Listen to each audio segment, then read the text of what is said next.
அண்மை செய்தியை பார்க்கிறோம். தலைநகர் டெல்லியில் காலையில் நடைப்பயணம் சென்ற தமிழ்நாட்டைச் சேர்ந்த எம்பி சுதாவிடம் நகை பறிக்கப்பட்டிருக்கிறது. இந்த சம்பவம் அதிர்ச்சியை ஏற்படுத்தி இருக்கிறது. காலையில் வழக்கம் போல நடைப்பயிற்சியை சென்ற தமிழ்நாட்டைச் சேர்ந்த எம்பி சுதாவிடம் நகை பறிப்பு சம்பவம் நடைபெற்றிருக்கிறது. கூடுதல் தகவல்களோடு செய்தியாளர் சுசித்ரா இணைகிறார். அவரிடம் பேசலாம். சுசித்ரா, இப்போ இந்த நகை பறிப்பில் ஈடுபட்டது யார் அப்படின்னு தெரிய வந்திருக்கா? அந்த பகுதியில் சிசிடிவி காட்சிகள் இருந்ததா? விவரம் என்ன? டெல்லியினுடைய தமிழ்நாடு இல்லத்தில் தற்போது காங்கிரசினுடைய எம்பிக்களான சுதா மற்றும் ராஜாஜி சல்மா ஆகியோர் தங்கியுள்ளது குறிப்பிடத்தக்கது. அவர்கள் இன்று காலை அந்த சாணக்கியாபுரி பகுதியில் வழக்கமாக நடைபயிற்சிக்கு சென்ற பொழுது சுமார் 6:20 மணி அளவில் இருசக்கர வாகனம் ஸ்கூட்டி ஒன்றில் வந்த சில நபர்கள் அவர்களிடம் இருக்கக்கூடிய அந்த நகையை பறித்து சென்றுள்ளது இங்கு முக்கியமாக பார்க்கப்படுகிறது. காங்கிரஸ் எம்பியான சுதாவிற்கு இந்த அவருடைய செயினை அவர்கள் பறித்து அவருடைய ஆடையையும் அவர்கள் கிழித்துள்ளது இங்கு முக்கியமாக பார்க்கப்படுகிறது. இது தொடர்பாக சாணக்கியாபுரியுடைய காவல் நிலையத்தில் அவர்கள் புகார் ஒன்றையும் அளித்துள்ளது பார்க்கப்படுகிறது. தலைநகருடைய முக்கிய பகுதியாக இருக்கக்கூடிய சாணக்கியாபுரியில் பல்வேறு சர்வதேச நாடுகளுடைய தூதரகங்கள் அமைந்திருக்கும் அந்த பகுதி மிகவும் பாதுகாப்பான ஒரு பகுதி. அந்த பகுதியில் இது போன்ற செயின்கள் நடைபெறுவது என்பது ஏற்புடையது அல்ல என்ற ஒரு குற்றச்சாட்டை அவர் முன்வைத்து இந்த ஒரு புகாரை வழங்கியிருக்கிறார். அது மட்டுமல்லாமல் மத்திய உள்துறை அமைச்சருக்கும் ஒரு கடிதத்தையும் புகாராக அவர் வழங்கியுள்ளது மிக முக்கியமாக பார்க்கப்படுகிறது. மிக முக்கியமான பாதுகாக்கப்பட்ட ஒரு பகுதியிலேயே ஒரு எம்பியிடம் இது போன்ற செயின் பறிப்புகளில் ஈடுபட்டு வருகிறார்கள். தலைநகரில் பாதுகாப்பு, பெண்கள் பாதுகாப்பு என்பது எந்த அளவிற்கு உறுதியாக உள்ளது என்ற ஒரு கேள்வியும் அவர் எழுப்பியுள்ளார். தற்பொழுது தமிழ்நாடு இல்லத்தில் அவரிடம் நேரடியாகவே காவல்துறை அதிகாரிகள் வந்து வாக்குமூலத்தையும் பெற்று சென்றுள்ளார்கள். அதிகாரப்பூர்வமாக அங்கு இருக்கக்கூடிய சிசிடிவி காட்சிகள் அனைத்துமே ஆய்வு செய்யப்பட்டு இந்த வழிப்பறையில் ஈடுபட்டவர்கள் யார் என்பது தொடர்பான ஒரு விரிவான தகவல் வழங்கப்படும் என்ற ஒரு தகவலை காவல்துறை அதிகாரிகளும் தெரிவித்திருக்கிறார்கள். சுதாவினுடைய அந்த புகாரை ஏற்று முதற்கட்டமாக எஃப்ஐஆர் பதிவு செய்து விசாரணை தொடங்கும் பணிகளை டெல்லி காவல்துறை அதிகாரிகள் செய்து வருவதாகவும் தற்பொழுது டெல்லி காவல்துறையினுடைய வட்டாரங்கள் தெரிவித்துள்ளன. சுசித்ரா, இப்போ எம்பிக்கள் இருக்கக்கூடிய பகுதி அப்படின்னா பாதுகாப்பு அங்கு அதிகமாகத்தானே இருக்கும். எப்படி ஒரு 4 பேர் வந்து இந்த நகைப்பறிப்பில் ஈடுபட முடியும்? அந்த பகுதியினுடைய பாதுகாப்பு ஏற்பாடு பற்றி சொல்ல முடியுமா?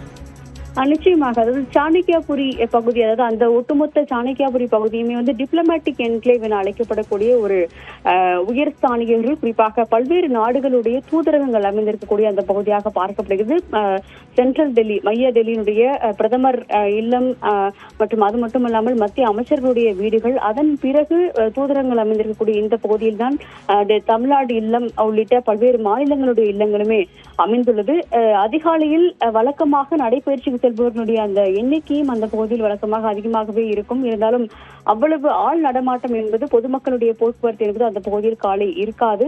எந்த சமயத்தில் நடைபாதையில் தான் 2 பேருமே வாக்கிங் சென்றதாக காங்கிரஸ் எம்பி சுதாவும் தெரிவித்திருக்கிறார். அந்த வழியில் தான் வந்த 2 நபர்கள், குறிப்பாக ஸ்கூட்டியில் வந்த நபர்கள் வந்து அந்த நடைபாதை அருகே வந்து தங்களுடைய அந்த செயினை, நகைகளை இழுத்து பறித்து சென்றதாக காங்கிரஸ் எம்பியும் தெரிவித்துள்ளது குறிப்பிடத்தக்கது.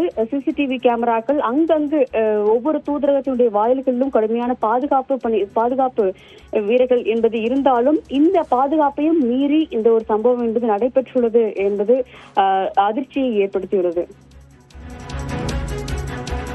சுசித்ரா, இப்போ இந்த சம்பவத்தை தொடர்ந்து போலீசார் வந்து விசாரணை நடத்துறதா சொல்லியிருக்கீங்க. வழக்கு பதிவு செய்யப்பட்டிருக்கா? இப்போ சஸ்பெக்டட் அப்படின்னு ஏதாவது ஒரு இடத்துல இருந்து யார் அப்படிங்கறத வந்து போலீசார் உறுதிப்படுத்த முடியுமா?